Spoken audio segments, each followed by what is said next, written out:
Positive ba 3 hours may hangin sa ano? Chan? Ay, nagakulog eh.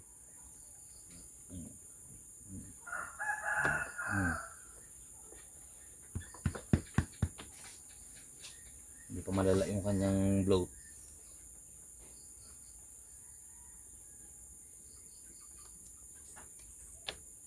Malala na itong mga 3 hours pag siya ay naglalaway na. So, wala naman. Ano pang ano, signs na nagbo-bloat ang kambing sa 3 hours? Naglalaway at talagang hangin na hangin ang tiyan. Hindi magkain, hindi kumakain. Kumakain tayo, hindi pa naman tayo nagpapakain ngayong umaga dahil maaga pa, magigiling pa lang. Saka malaki yung yan yung kaliwang bahagi, yan minsan parang tambol. Pag nakaharap sa atin yung kambing, sa kanan siya. Pero pag nakatalikod, sa kaliwa, ito yung lagi natin titingnan. Basta kaliwang ano, bahagi ng kambing. Yung.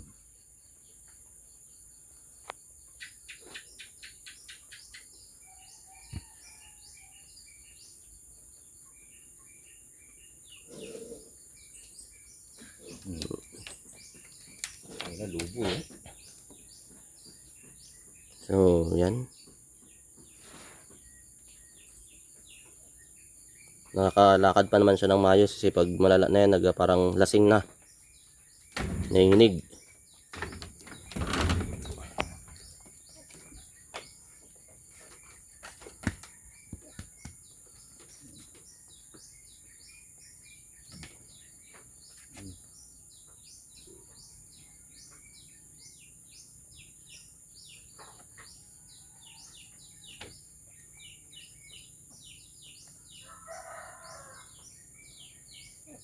Hindi naman buntis yan eh.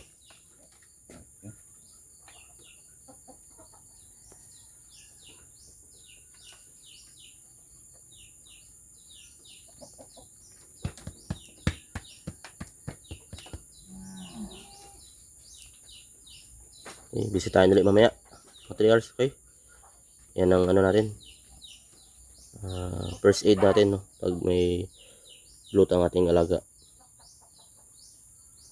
Okay, good farming po sa ating lahat. Like, share, follow for more.